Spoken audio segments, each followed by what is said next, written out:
Les Miserables.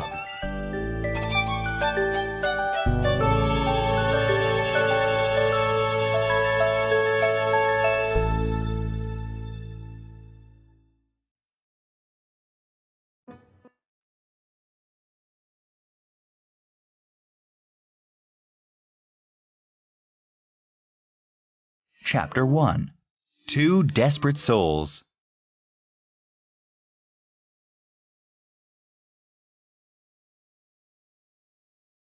One cold evening in October of 1815, a man with a long beard and dirty clothes walked into the French town of Digne. The man was in his 40s and very strong. He carried a bag and a walking staff. The man entered an inn and said to the innkeeper, "I've been traveling for a long time, and I'm very tired. I need a meal and a place to sleep. I have money to pay you." The innkeeper looked closely at the strange man. "I know who you are. You are Jean Valjean. You've just been released from prison. I don't serve people like you. Get out of here immediately." Jean Valjean left peacefully. Outside it was dark, cold, and windy. He was desperate for a place to rest. He lay down on a stone bench in front of a church and tried to sleep. But a woman came out and asked, "How can you sleep outside on that stone bench?" "I've been sleeping on a wooden one in prison for 19 years. What's the difference?" The woman pointed to a small house next to the church. "You could stay there," she said. The Bishop of Digne was a gentle old man who lived with his sister and a servant.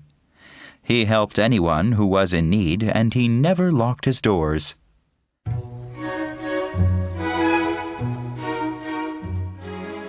That evening he was sitting by the fire when his sister said, "Brother, people are saying there's a terrible man in town.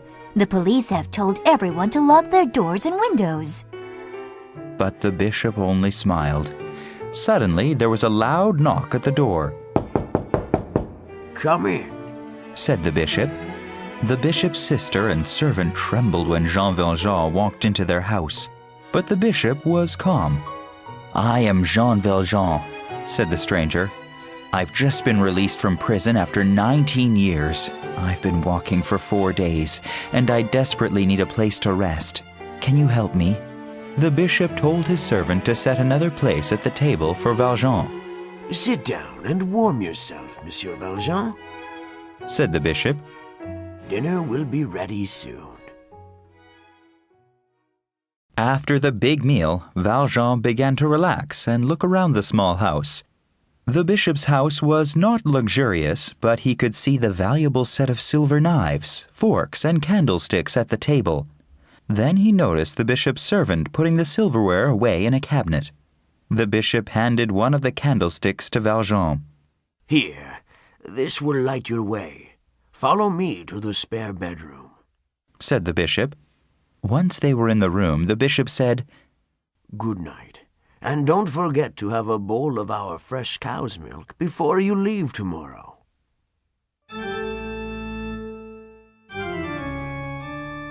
Valjean was so tired that he fell asleep with his clothes on. But even though he was exhausted, he woke up only a few hours later. Unable to sleep, he brooded about his past. Life had been terribly unfair to him, and he was still furious about it. In 1795, Valjean had lost his job as a lumberjack. But at that time, he had been supporting his widowed sister and her 7 children. He was caught stealing loaves of bread to feed them, and had lost the best years of his life for that. Valjean wanted revenge on the whole world. Then he thought of the bishop's valuable silverware and thought of a plan. Valjean got out of bed and moved quietly around the house with his shoes off. In his hand he held a short iron bar that was sharp on one end. He went into the bishop's room and held the bar over the sleeping man's head. But the bishop's sleeping face looked so peaceful and kind that Valjean could not kill him. So he stuffed the valuable silver knives and forks into his bag and escaped by climbing through the garden in back of the house.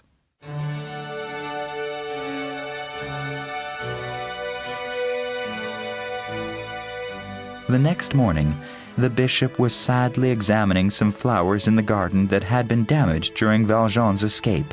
Oh, Bishop, Cried his servant. do you know that your precious silverware has been stolen? That man who stayed here last night must have taken it. Yes, I know. Said the bishop. But I think it was wrong of me to keep that expensive silverware for so long. Later that morning, 4 policemen and Valjean came back to the bishop's house. "Bishop," said the police sergeant, "we caught this criminal with some valuable silverware. Is it yours?" The bishop smiled at Valjean. Dear friend, you forgot to take these silver candlesticks. They will bring you at least 200 francs. Valjean and the policeman's eyes widened in disbelief. "Sir, are you saying that you gave this silverware to this man?" asked the sergeant. Yes, absolutely. You must let him go. Then the policeman left. The bishop walked up close to Valjean and said, Now, you must use this money to make yourself an honest man. I've bought your soul from the devil and given it to God.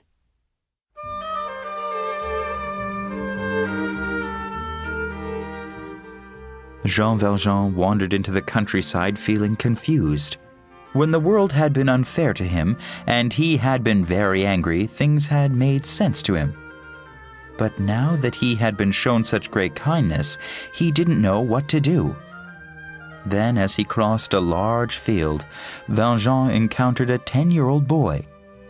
The boy was walking, whistling, and happily tossing a silver coin into the air and catching it.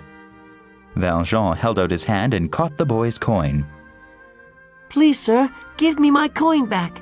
I'm just a chimney sweep, and it's all the money I have. "Go away," said Valjean. But, monsieur, please! Cried the boy. Valjean raised his stick to strike the boy. The boy became very frightened and ran away. Once the boy was out of sight, Valjean looked at the coin in his hand. He could not believe what he had done. He called for the boy to come back, but the boy was gone. He sat down exhausted on a rock, and for the first time in 19 years, he wept.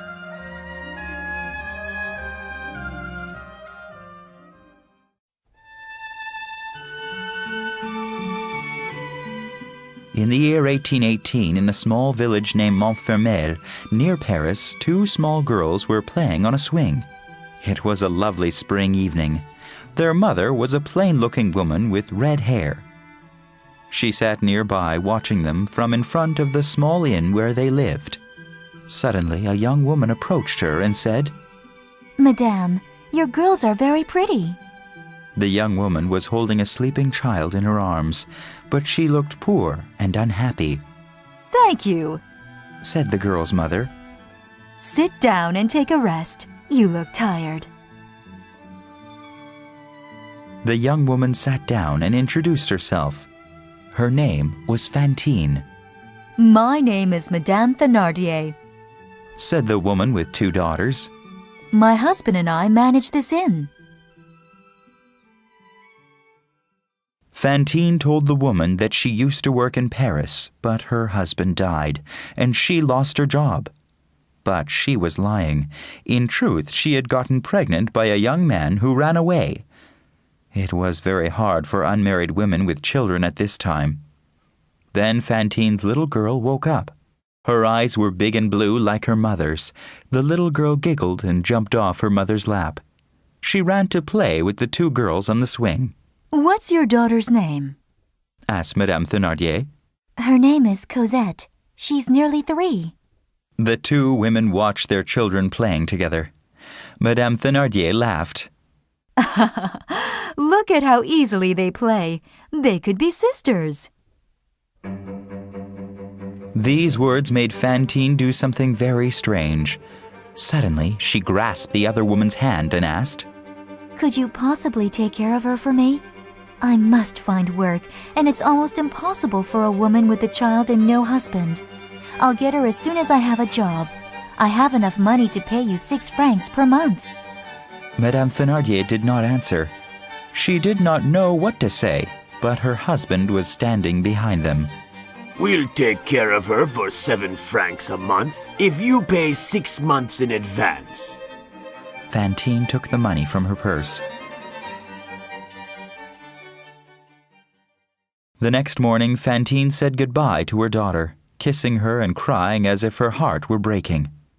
We need this money, said Monsieur Thénardier to his wife. Now I can pay my debts and avoid going to prison. You did a good job tricking that lady. Although I hadn't intended to, replied his wife. A month later, Monsieur Thénardier needed more money, so he sold Cosette's clothes for 60 francs. They dressed the little girl in rags and made her eat scraps of food under the table with the dog and the cat. In the meantime, Fantine began working at a factory in a city far away. She sent letters and money for her daughter every month. The Thénardiers began to ask for more money, and Fantine gladly paid it. They told Fantine they treated her daughter well, but in truth, while they treated their own daughters, Éponine and Azelma, very well, they treated little Cosette like a slave. Fantine was careful to keep her daughter a secret at the factory where she worked. But the women there finally discovered that she was an unwed mother and told everyone. Fantine was fired from her job and couldn't find another one anywhere. That winter, Fantine went without a fire in her little room, just to save a little more money for Cosette. She earned a little money sewing shirts, but it wasn't enough. She went to a wig maker and sold her hair for 10 francs. Then she got a letter from the Thénardiers saying that Cosette was very ill and needed 40 francs for medicine. This made Fantine very desperate. She sold her 2 front teeth. After her hair and teeth were gone, Fantine had few ways of making money, but the Thénardiers kept demanding more money. So Fantine began to sell the only thing she had left, her body.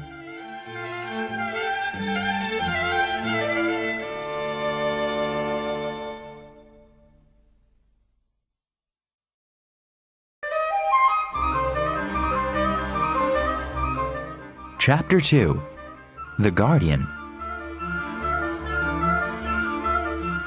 On a cold winter night, a poor-looking woman with no teeth was arrested for attacking a man on the street. At the police station, Inspector Javert decided to send her to prison for 6 months. Please don't send me to prison. Cried the woman. If I don't pay the money I owe, my daughter will lose her home and have to live in the streets. Inspector Javert ignored her and told his men to take her away. But suddenly a voice said, "Wait, just a moment, please. I saw what happened in the street. It was the man's fault, not this woman's." Javert looked up to see Mayor Madeleine, the most important man in town.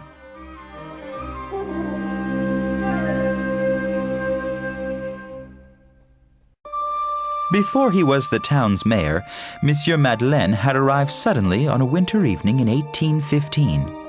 He had been penniless, but knew of a new method for making glass at a very low cost. Within a few months, his new glass-making factory made him a rich man. With that money, he built 2 new factories and brought hundreds of jobs to the town. He lived a simple life and spent most of his money building hospitals and schools. In 1820, the townspeople elected him mayor of the town. But one man in town did not like Mayor Madeleine. Inspector Javert was always suspicious of the man who had been a stranger. He felt he had seen the mayor's face before, as if he had been a dangerous criminal at an earlier time. Now the mayor was in Javert's police station, trying to save Fantine from going to prison. But when Fantine saw the mayor, she spat at him. You owned the factory where I lost my job. Now I've become a bad woman, and I'll never get my daughter back. Javert and the mayor argued, but Fantine was finally released. Then Mayor Madeleine said to her, "I didn't mean to cause all of these troubles for you. I'm going to help you. I'm going to pay your debts and get your daughter back to you. In God's eyes, you are not a bad woman."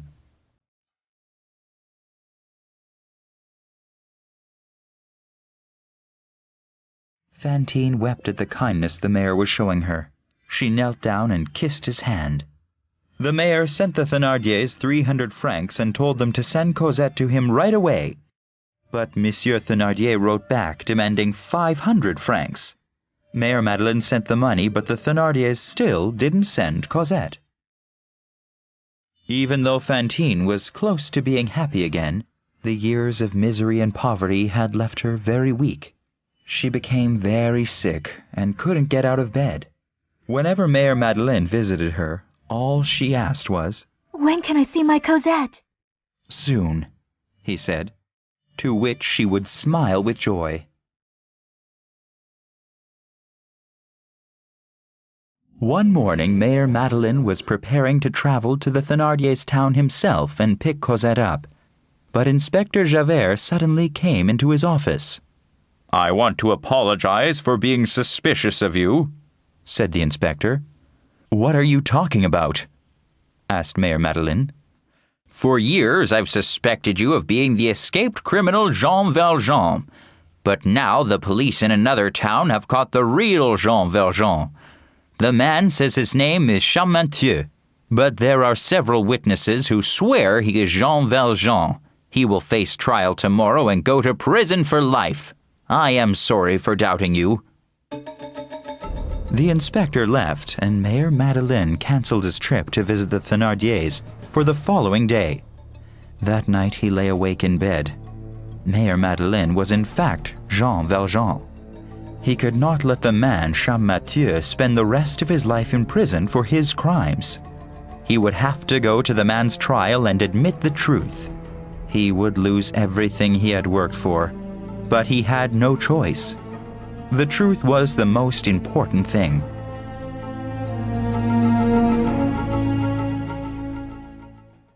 The next morning, Mayor Madeleine traveled to the town where the trial was taking place. When he arrived, he saw that Champmathieu was a large man-child who was not intelligent enough to defend himself.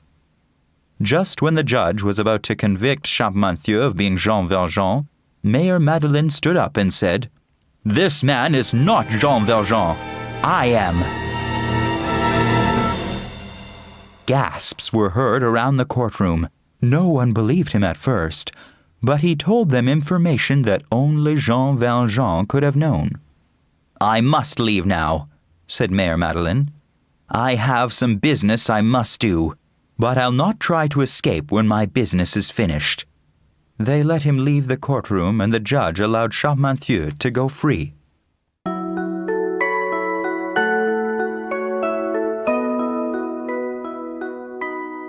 The next day, Mayor Madeleine visited Fantine. When she saw him, she asked for Cosette. "Not now. You're too weak to see her.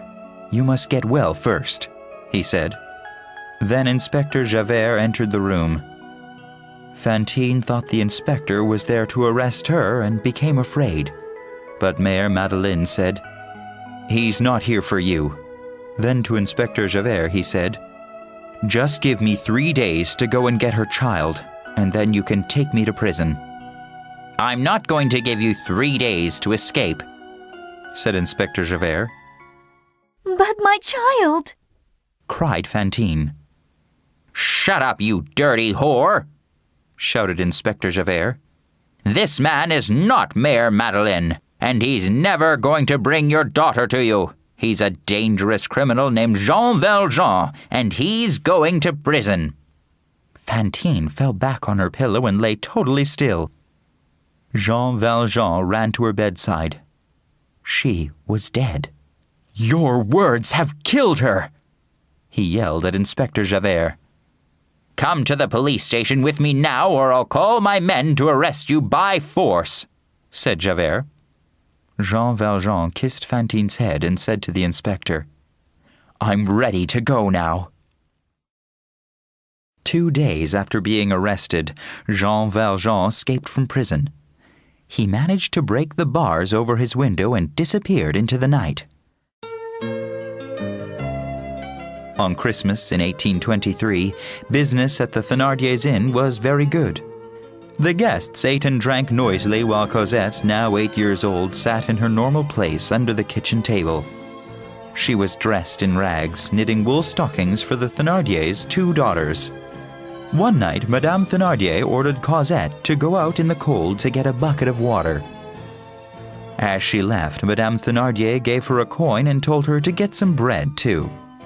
Cosette walked through the dark woods to the stream. As she filled her large wooden bucket, she didn't notice the coin Madame Thénardier had given her fall through a hole in her pocket and into the frigid water. Then she began to lug the heavy bucket full of water through the woods and up the hill to the inn. The bucket was so heavy that she had to stop every few steps for some rest. Suddenly, a huge hand reached down from the sky and picked up the water bucket. Cosette looked up to see an enormous old man standing there. "What a heavy bucket this must be for a child as small as you," the man said while looking at her through gentle eyes. Cosette was not afraid of the man. She trusted his eyes. They walked back through the village together. As they walked, she told him everything about her life with the Thénardiers. As they neared the inn, he gave her the bucket and they entered the inn together. Why were you gone so long? Madame Thénardier asked angrily. I met this man who needs a room for the night, Cosette said in fear of the beating she expected. Madame Thénardier seated the old man with a glass of wine and then asked Cosette, Where's the bread I told you to buy? I forgot to get it, madame. Then where's the money I gave you? Cosette searched her pocket, but the coin was not there. She went pale. Then suddenly the old man held up a coin. "Madam, I've just found this on the floor. It must have fallen from the child's pocket." Madame Thénardier took the coin and walked away. The next morning, the old man spoke to the Thénardiers. "It seems like you don't have enough money to take care of this child very well. Why don't you let me take her?" We love her very much, said Monsieur Thénardier.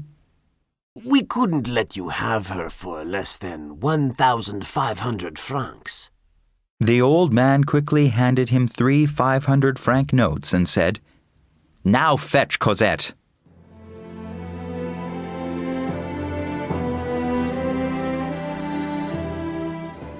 The man gave her some fine new clothes and they left hand in hand for Paris. Cosette didn't know who the man was, but she had a comforting feeling that God was guarding her through this man. The man was Jean Valjean. Jean Valjean took Cosette to a large old building on the outskirts of Paris. Cosette was asleep in his arms. He took her up to the room he had rented since his escape from Inspector Javert. The days began to pass in great happiness for Cosette and Valjean. For him it was the first time in 25 years that he was not alone in the world. His heart had discovered love.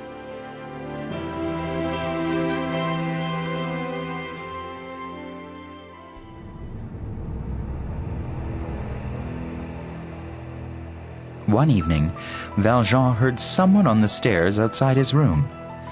He ran to the keyhole and saw the back of a familiar coat walking down the stairs. "Javert," he said to himself. The next day he prepared to leave their room for a safer place. That night, as they walked along the narrow streets under the light of the full moon, Valjean realized 4 men were following them at a distance. As he looked back through the moonlight, he could clearly see the face of Inspector Javert. He gripped Cosette's hand tightly and began to weave through the confusing system of alleyways. After walking down a long lane, he came to a dead end. There was a tall building with barred windows and doors on one side, and a high wall on the other. He could climb the wall himself, but how could he bring Cosette?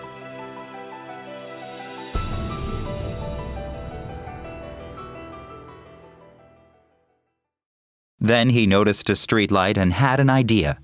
He opened up the box at its base and ripped out some wires.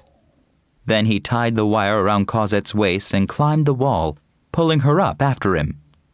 On the other side of the wall was a tree. He lowered Cosette into the tree's branches and leapt over the wall just as the 4 men got there.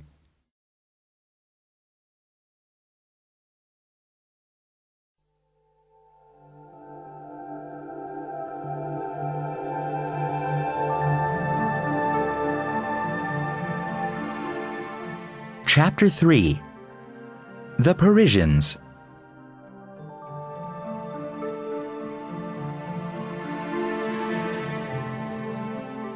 A night after the Battle of Waterloo in June 1815, a robber quietly stole money and jewelry from the bodies of dead soldiers on the battlefield. In the moonlight, he saw a hand with a gold ring on its finger. As he took the ring, the hand grabbed his jacket. He pulled the body from the pile of other dead bodies to find a French officer who was still alive. "Thank you for saving my life. What is your name?" asked the officer. Thénardier, replied the robber. "I'll never forget your name," said the officer. "And you must remember mine. My name is Pontmercy." Then the robber took the man's watch and wallet and disappeared.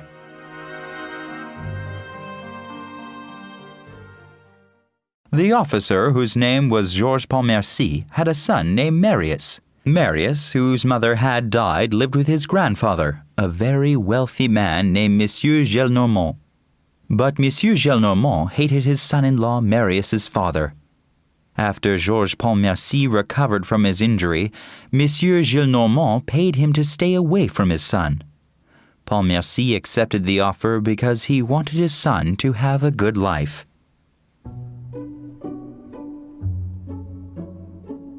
For years, Monsieur Gillenormand told Marius his father was a bad man.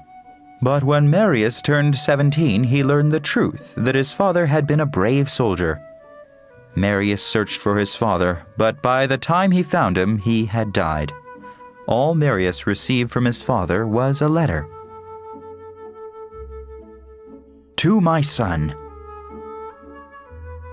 My life was saved at Waterloo by a man named Monsieur Thénardier. I believe he manages a small inn in the village of Montfermeil near Paris. If you ever find this man, I want you to help him however you can." When Monsieur Gillenormand found out that Marius was visiting his father's grave, they had a big argument. Then Monsieur Gillenormand made Marius leave his house. For the following 3 years, Marius lived in a small room in an old building on the outskirts of Paris. Coincidentally, it was the same room that Valjean and Cosette had lived in 8 years earlier. Marius made little money, but it was enough to survive. His grandfather often tried to send him money, but he refused it. Marius hated his grandfather for the cruel way he had treated his father.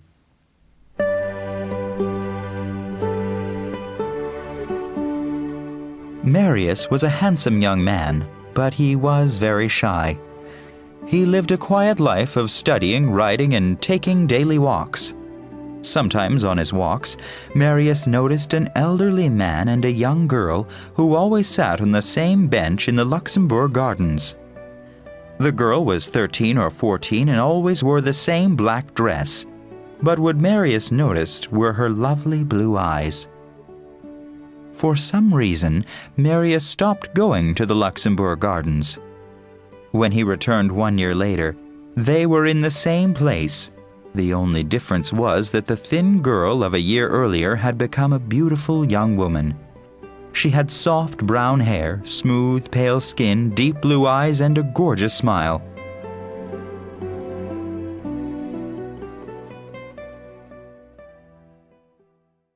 One day as she passed, their eyes met, and he felt that his life would never be the same.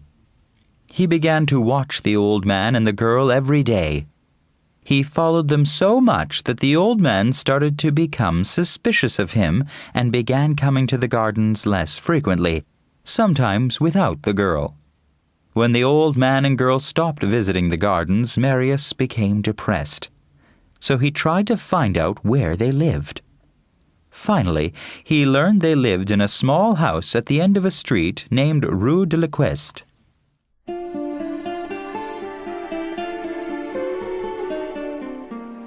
Marius began to follow them home and watch them through their lighted window. When he caught a glimpse of the girl, his heart began to beat faster. On the 8th night of coming to the house, the lights in the windows were out. When he saw this, he knocked on their neighbor's door and asked where they were. "They've moved out," said the neighbor. Then the neighbor slammed the door in Marius's face. Summer and fall passed, and Marius did not see the old man or the young girl whom he had fallen in love with. Depressed, he wandered the streets like a lost puppy. Without the young woman, life seemed meaningless to him.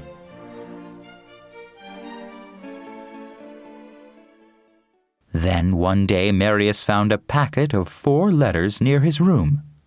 When he read the letters, he saw that they were supposedly written by 4 different people. Yet they were all written by the same hand. They stank of cheap tobacco, and they were all asking for money.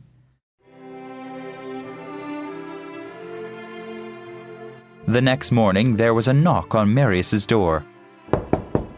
When he opened it, he saw a thin, sick-looking girl who was missing some teeth. She was his next-door neighbor's daughter. She gave him a letter from her father. Dear neighbor, I kindly remember how you paid my rent 6 months ago. But now my wife is sick, and none of us have eaten in 4 days. Please show us your generosity and kindness one more time.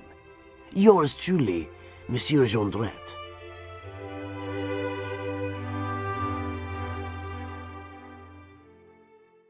Marius realized that the handwriting and cheap tobacco smell was the same as the letters he had found the night before.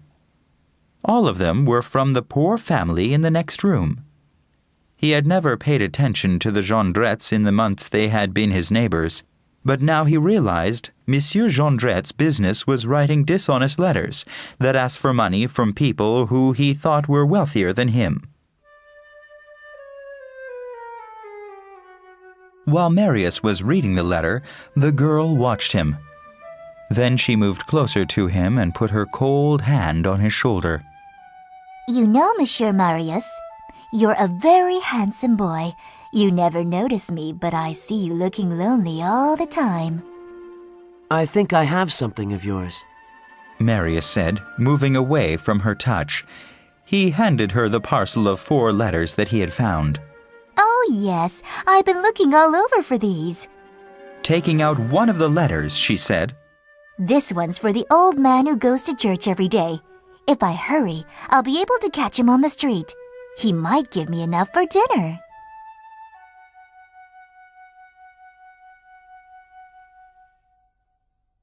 Marius took a coin from his pocket and handed it to the girl. Aha! She cried. That's enough money to eat for 2 days. You're an angel, Monsieur Marius. Then she laughed, grabbed a piece of dried bread from Marius's table, and left. Marius realized that although he lived on little money, he had not known what it meant to be poor until he had become acquainted with this miserable family in the next room. As he was thinking about this desperate family, he noticed a small triangular hole in the corner of the wall that separated his room from theirs. He decided to observe them. Marius stood on a cupboard and put his eye to the hole. The Jondrette's room was filthy and foul-smelling, unlike Marius's bare, clean dwelling. The only furniture was a broken table, a chair, and 2 dirty beds. There were a few cracked plates on the table. There an old man sat smoking a pipe and writing a letter. A large woman with graying hair that was once red sat next to the fireplace, and a thin, sickly-looking girl sat on one of the beds. Marius was depressed by what he saw.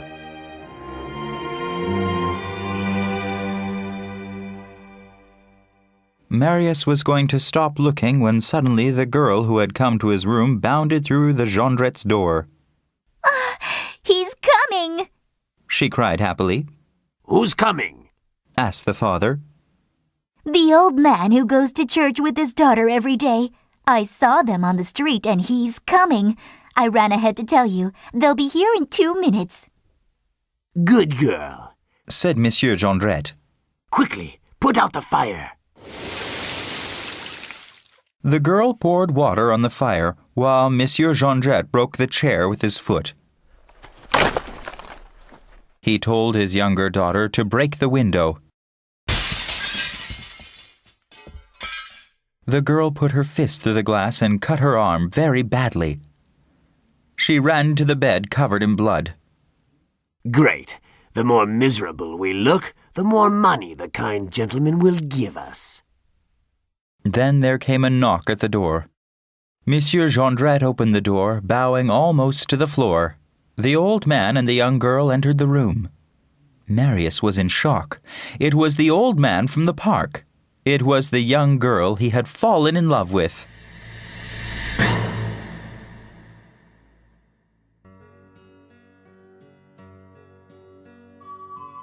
The old man handed Monsieur Jondrette a package. Here are some warm clothes and blankets for your family. Thank you, sir. As you can see, we are without food or heat. My wife is very sick, and my daughter injured her arm at the factory where she works. The young girl who had hurt her arm screamed with pain. The kind old man took a coin from his pocket and put it on the table. 5 francs is all I have right now. I'll come back later this evening with some more money for you. After they left, Marius tried to leave his room to follow them. He had to know where the beautiful young girl lived, but the Jondrette girl was back at his door. She came into his room. What do you want? He asked, annoyed with her. You were kind to us this morning. Now I want to be kind to you. She said in a very suggestive manner. I want to do something for you. Marius thought for a moment. Do you know the address of the old man and girl who just visited your home? She looked disappointed, but said, No, but I can find out if you wish. The Jondrette girl left, and Marius found himself overcome by emotion for the mysterious young girl. Then he heard Monsieur Jondrette's voice coming through the hole in the wall. He jumped back on the cupboard and listened. Are you sure it was them? Asked Madame Jondrette. I'm sure I recognized both of them. It's been 8 years, but I'm sure. Her? Said Madame Jondrette. Her voice was filled with hatred. You must be wrong. That child was ugly, but this girl is nice looking. I'm telling you, she's the same one. Said Monsieur Jondrette. And they're going to bring us lots of money again. When that old man comes back at 6 o'clock, I'll have a gang of friends here to make sure he gives us all of his money. Or he won't leave this room walking on 2 legs. Then Monsieur Jondrette let out an ugly laugh.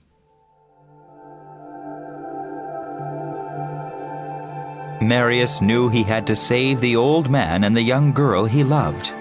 He went to the nearest police station and asked to speak to the chief. "He's away," said a policeman. "I'm the next in charge. My name is Inspector Javert. What do you want?"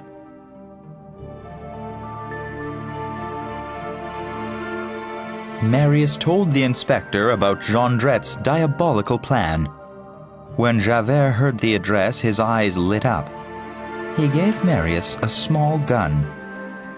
"When you hear trouble starting, shoot this out your window. I'll be nearby waiting for this signal to come in with my men." Back in his room, Marius waited nervously. On the other side of the wall, Monsieur Jondrette readied a metal bar in the fire and a long, sharp knife. He put a rope ladder out his window in case they needed to make a quick escape. At exactly 6 o'clock, the door opened, and the old man entered. He put 4 coins on the table. "That is for your rent and food. Now, What else do you need?"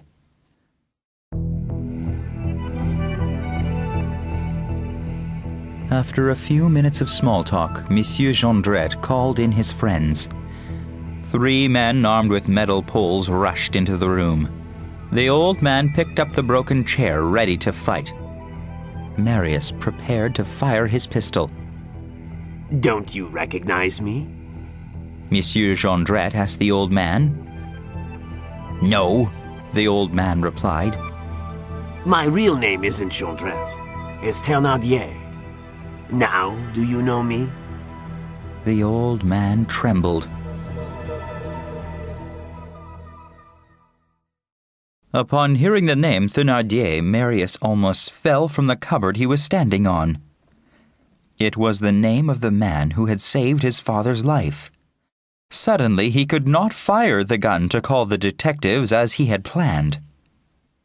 8 years ago, you took Cosette away from us. She was bringing us lots of money. You're the cause of all our problems. "You're just a dirty criminal," said the old man. You think I'm a criminal? I saved an officer's life at the Battle of Waterloo. I'm going to teach you a lesson. The old man tried to jump out the window, but the 3 men held him down. Marius did not know what to do. Thénardier pulled out his long knife. He was preparing to kill the old man. But suddenly the door burst open and Inspector Javert appeared with 15 policemen.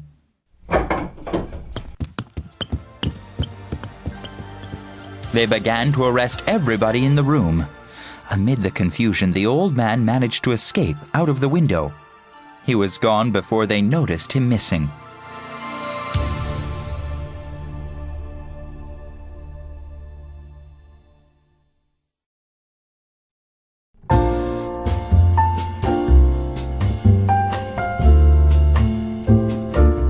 Chapter 4. The Lovers and Revolution. Marius did not want to give evidence against Thénardier out of respect for his father's wish. Marius moved out of his room and in with his friend Enjolras.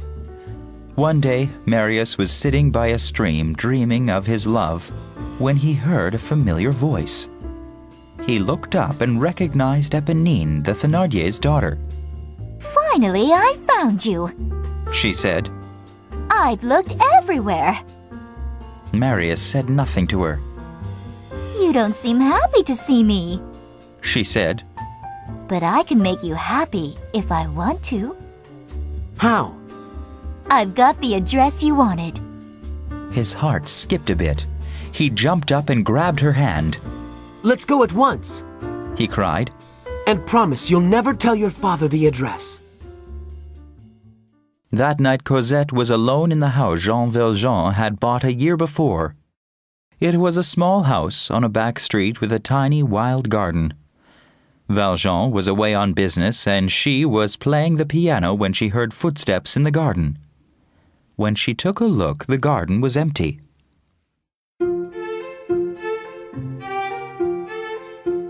The following morning, Cosette found a stone lying on a nearby bench. When she picked it up, she could see an envelope that contained a small notebook filled with love poems. She read them over and enjoyed everything about the poems. She remembered the handsome young man who was always looking at her in the Luxembourg Gardens, and she knew that these poems were from him. That night, Cosette put on her best dress and made her hair look beautiful. Then she went into the garden and waited. Suddenly, she felt she was being watched. It was he. His body was thinner and his skin was paler than she remembered, but it was he. Forgive me for following you for so long, but ever since that day you looked at me in the gardens, I've been lost without you, said the young man. Cosette was so overcome by his words that she swooned and fell backward. He caught her and held her tightly in his arms. Do you love me too? He asked her. Of course I do. She said. You know I do. Then they kissed and sat beneath the blanket of stars overhead. During the month of May 1832, Cosette and Marius met every day in the garden of that hidden little house. All day they would hold hands and stare into each other's eyes. Marius was beginning to think he had gone mad with happiness. On a beautiful star-filled evening, Marius found a very unhappy Cosette sitting in the garden. What's wrong? Marius asked. My father says we may have to move again. He said to pack everything and be ready to go to England in a week. Will you go with him? Marius asked her coldly. What else can I do? You're going to leave me. Oh, Marius, don't be so cruel. She said. You could come too. But I'm poor, he cried. You need money to go to England. But I have an idea. I won't be here tomorrow. Why not? Cosette cried. What are you going to do? Don't worry. I'll be back the day after tomorrow. I'll meet you here no later than 9 p.m. I promise.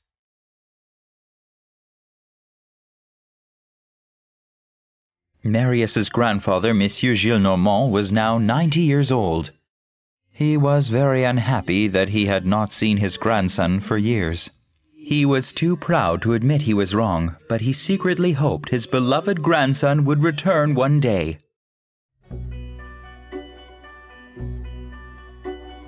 It was a June evening when Monsieur Gillenormand was staring into the fire thinking sad thoughts about Marius. Suddenly, a servant appeared and asked, Sir, will you accept a visit from Monsieur Marius? The old man shuddered for a moment and then in a quiet voice said, Show him in. When the young man entered, he asked, Why are you here? Have you come to apologize to me? No, sir. Marius said, holding back his frustration. I've come to ask you for your blessing of my marriage. So you're 21 and want to get married. How much money are you currently making? Nothing. Then the girl must have money. I don't know. 21 with no job and no money. Your wife will have to count her change carefully when she goes to the market. Please, grandfather. I love her so much. I beg you to bless us. The old man gave a disgusted laugh. Ha! Never!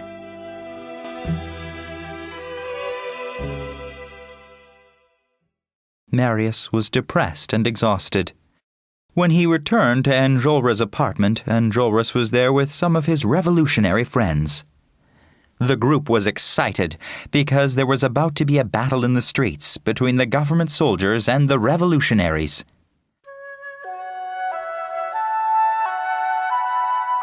After they left, Marius took out the gun Inspector Javert had given him in February. He put it in his pocket and wandered around the streets. At 9 o'clock, he climbed into her garden, but she was not there as she had promised. There were no lights on in the house and the windows were closed. Marius was so upset that he beat his fists on the wall. When he had no more energy left, he sat down. She was gone, he told himself. There was nothing left for him to do but die. Then he heard a voice calling his name from the street. Monsieur Marius! What is it? He replied. Monsieur Marius, your friends are waiting for you at the barricade in the Rue de Chanvrerie. They'll be fighting the soldiers soon. When Marius looked over the wall, he saw the figure of the Thénardier's daughter Éponine running off into the shadows. The spring of 1832 found Paris in a state of revolution. When the despotic Charles X was overthrown by a peaceful revolution in 1830, King Louis-Philippe assumed the throne. The new leader failed to understand the needs and power of the poor and the concept of free speech. He often sent soldiers to attack citizens who were protesting in public. The mood of the workers and the poor was inflamed. When General Lamarque died, their dissatisfaction erupted. General Lamarque had been popular with the French people because he was a staunch supporter of democracy and Napoleon. The funeral began quietly, but when the large crowd of protesters tried to take the coffin away from the soldiers, shots were fired, and people began to die. Paris was gripped in a state of war.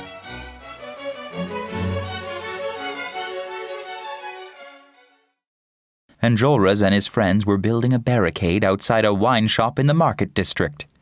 As they worked, a tall, gray-haired stranger joined them. Some boys joined their efforts as well. One of them was Éponine, who dressed as a boy so that she would be allowed to stay and help in their struggle.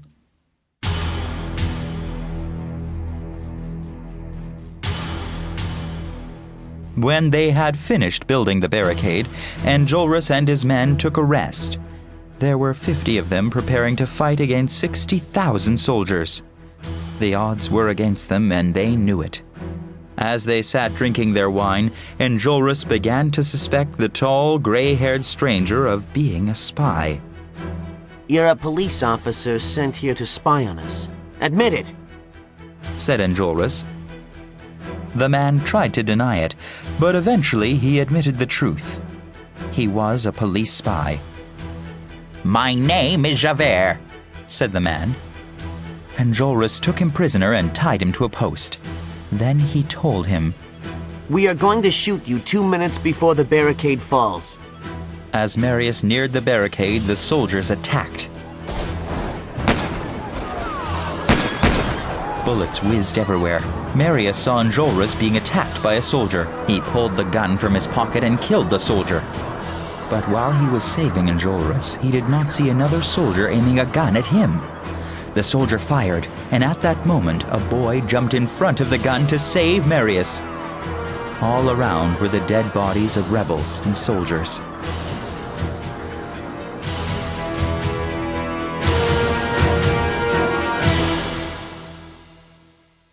After battling for some time, the soldiers took control of the top part of the barricade wall. Then everyone heard a voice say, Get back, or I'll blow up this barrel of gunpowder and we'll all die. It was Marius. He lowered his torch to the barrel, and all the soldiers retreated. Enjolras was overjoyed to see Marius, and they embraced. Then Marius heard a weak voice call his name. He looked down and saw Éponine, dressed in the clothing of a boy and covered in blood. Don't worry, he said to her. We'll get a doctor to help you. No, it's too late, she said as the blood flowed from her like red wine. She put her head on his knee and asked him to kiss her forehead after she died. Marius said he would. Then she said, I can't lie to you. I have a letter in my pocket that Cosette asked me to give you. I was going to keep it since I am so jealous of her. I am in love with you. Then she died, and Marius kissed her forehead.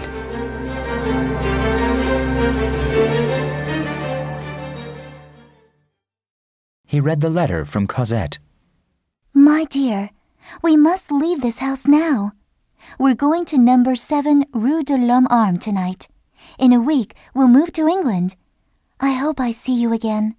All of my love, Cosette, June 4th. Marius kissed the letter. He still thought he would die on this evening of revolution, but he decided he must send her one last letter. He pulled out his notebook and wrote, Dearest Cosette, our marriage is impossible. My grandfather has refused to give his blessing. I tried to see you, but you were gone. The situation here is very bad. I shall die tonight. I love you eternally, and my soul will always be near you. Love always, Marius. Then he folded the letter and wrote her address on it. A small boy was passing by, and Marius told him to take the letter to the address quickly. The boy took the letter and ran off into the darkness. Jean Valjean was very upset. He and Cosette had argued for the first time ever. She had not wanted to move out of the house. Now, in their new house, they went to bed without speaking to each other. The next day, Valjean heard about the fighting in the city, but he did not care. He was happy that they would soon be in England, but then something caught his eye. In the mirror, he could see the blotter that Cosette had used to dry the ink on a letter she had written. He began to read it and realized that she was in love with someone.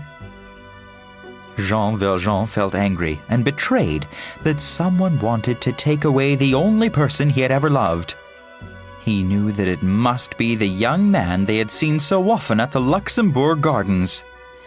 He went out on the front step, his heart burning with hatred.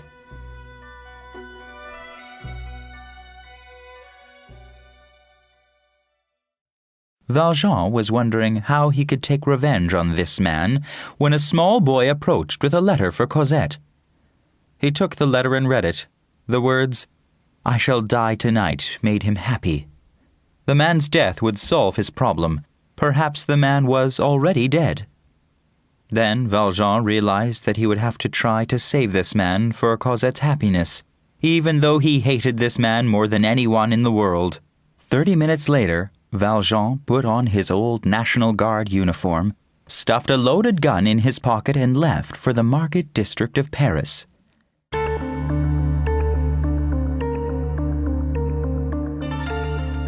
That night, 37 rebels survived behind the barricade. When they collected the dead, they found 4 National Guardsmen uniforms. These uniforms could be used as disguises for the married men in their group. The men began to argue about who would stay behind to fight, since there were 5 married men and only 4 uniforms. Each man wanted to be the one to make the sacrifice. Then a 5th National Guardsman uniform fell in front of them. It was Valjean's. "Now all 5 men can leave," he said.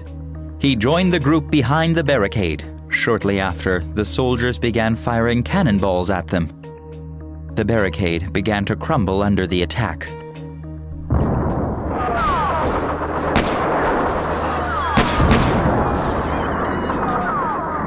As the fighting began, Valjean asked Enjolras if he could be the one to execute Inspector Javert.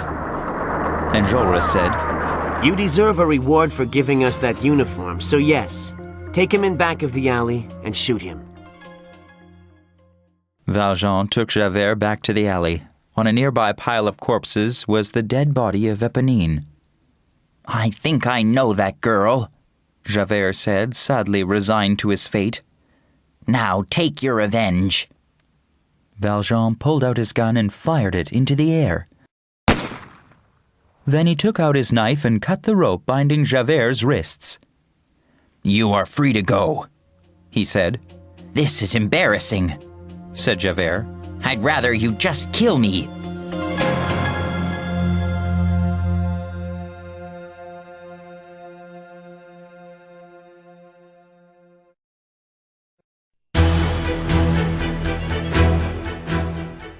Chapter 5. Redemption. The soldiers amassed their numbers and rushed the barricade. One by one, all of the rebels fell. Marius was shot in the shoulder and felt someone grab him. He thought he would be captured and executed by the soldiers as he lost consciousness. Enjolras swung his sword defiantly under a hail of bullets. He was the last rebel to die. Marius was not taken prisoner. After he was shot and passed out, Valjean grabbed him and pulled him into the alley behind the barricade. There seemed to be no escape from the advancing soldiers. Valjean looked all around, then he saw the answer. There on the street was a hole covered by an iron grill. Valjean lifted the grill, hoisted Marius onto his shoulders, and climbed down into the sewers of Paris. Down there it was slippery and dark. Valjean struggled to carry Marius as he trudged through the river of flowing sewage into the blackness before him. After walking for a long time, he had to take a rest. He stopped to bandage Marius's bleeding wounds. In the young man's pocket, he found a note. "I am Marius Pontmercy. My body should be taken to my grandfather. Monsieur Gillenormand's house, at 6 Rue des Filles del Cavet, in the Marais.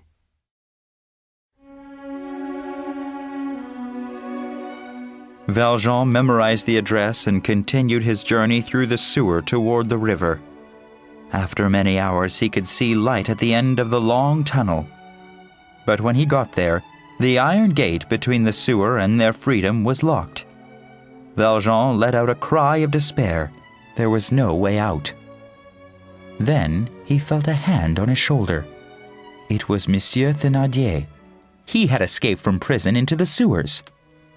He showed Valjean a key to the locked iron gate he had stolen. I see you've killed this man, said Thénardier. I'll let you through this gate if you give me half of what you stole from his pockets. Valjean said nothing. He reached in his pocket and gave Thénardier 30 francs. You killed a man for this little money? What a waste, said Thénardier as he unlocked the gate, and then he scurried off into the sewers like a rat. Valjean climbed up the riverbank to the world above. There he stopped to splash some water on Marius's face, but standing there was another man. It was Javert. The inspector had been chasing Thénardier after he had escaped from prison. Please, help me take this man home. He's badly injured, said Valjean. Javert looked unhappy but agreed to help him. They put Marius in a carriage and told the driver the address. At the gate of Monsieur Gillenormand's house, Valjean told Javert he could arrest him after he took the boy inside. But when Valjean returned to the waiting carriage, Inspector Javert was gone. When Monsieur Gillenormand saw Marius's lifeless body, he cried, He's dead, the fool! He did this to punish me! Then a doctor examined Marius. He might live, the doctor said. The wound to his body is not serious, but there are some deep cuts on his head. Ah, my grandson! Monsieur Gillenormand cried with joy. You're alive after all! The next morning, Javert's body was found in the river. He was an unhappy man who was unable to understand the kindness and generosity of Valjean. He had committed suicide.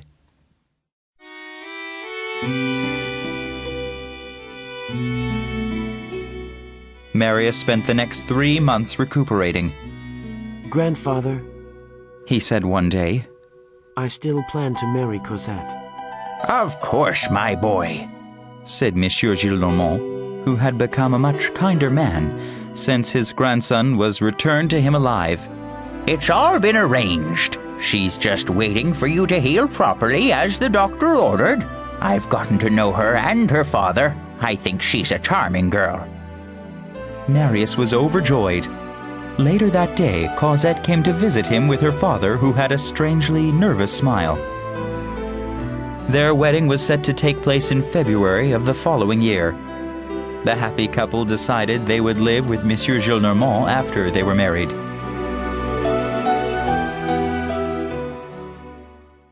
For Marius, there were only 2 important things to do besides preparing to be married.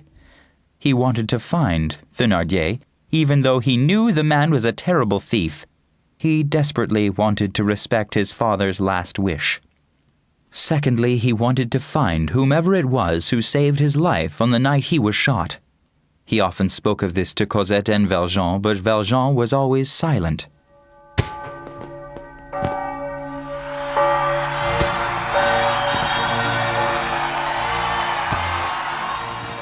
The night of the wedding was wonderful.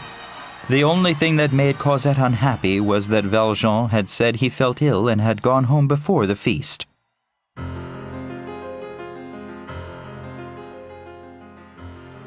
Valjean was at home crying. He remembered the little girl he had rescued from the Thénardiers 10 years earlier. He felt very sad that he was no longer the most important man in her life. And he remembered that he was Jean Valjean, a criminal who had spent 19 years in prison and who had stolen the silverware from the kind bishop's house. Not even Cosette knew the truth about him. If she and Marius knew, he would lose their love and respect. But if he didn't tell the truth, he felt he would lose his own soul. The next day, Valjean went to talk to Marius. He told the young man everything about his past life. "You must promise not to tell her," said Valjean. I won't tell her, said Marius. but you shouldn't spend very much time around her anymore. "Oh, but you must let me see her sometimes," begged Valjean. "Without her, I'd have nothing to live for," You may visit her for a short time in the evenings. said Marius. In the evenings, Valjean would come to visit Cosette in a small room with 2 chairs and a fire. She begged him to come and live with them, but he always declined. He would not even let her call him father anymore. "You have a husband now. You don't need a father." But as she now called him Monsieur Jean, he gradually became a different person to her. She began to accept his visits less and less. After some time, they stopped visiting altogether. Marius felt it was good to get Valjean out of Cosette's life. In his private research on Valjean, he knew that Valjean's fortune came from a wealthy Mère Madeleine who had disappeared. After learning this fact, he would not let Cosette use any of the money Valjean had given her. Then one evening a servant brought Marius a letter and said the writer was waiting in the hall. The letter smelled of cheap tobacco and had some familiar handwriting. When he met the visitor, he was shocked to find Monsieur Thénardier. The terrible man was there to ask for money. I have some interesting information to tell you about your wife's father, said Monsieur Thénardier. I already know about him. Said Marius. But the man who you think is your wife's guardian is actually a murderer and a thief named Jean Valjean. I know. Said Marius. I'm aware that he robbed a wealthy factory owner named Mère Madeleine, and that he executed Inspector Javert. That is incorrect. Said Thénardier. He didn't rob Mère Madeleine. He was Mère Madeleine. And he didn't kill Inspector Javert. Javert killed himself. Thénardier showed Marius a newspaper clipping he had about the inspector's suicide. But he did kill a young man whose body I saw him carrying through the sewer. I even have a piece of the young man's coat as proof. Then Thénardier showed Marius the bloody scrap coat. Marius recognized it as his own. That young man was me, cried Marius. He suddenly realized that Valjean was the man who had saved his life.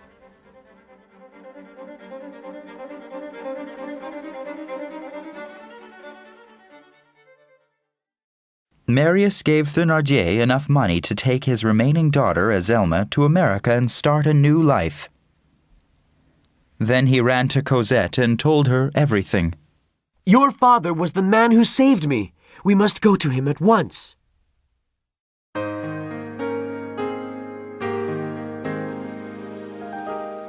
When they knocked at Jean Valjean's door, they heard a weak voice say, "Come in," Father! cried Cosette, who ran to the old man who slumped in a chair. "So you've decided to forgive me," said Valjean. Marius cried tears of guilt and shame. Oh, I am so ashamed. Valjean, why didn't you tell me that I owed you my life? "I didn't want you to be obliged to a worthless criminal," said Valjean. You're going to come and live with us, said Marius. This time you can't refuse. Said Cosette. But when she took his hands in hers, they were very cold. Oh, are you ill, Father?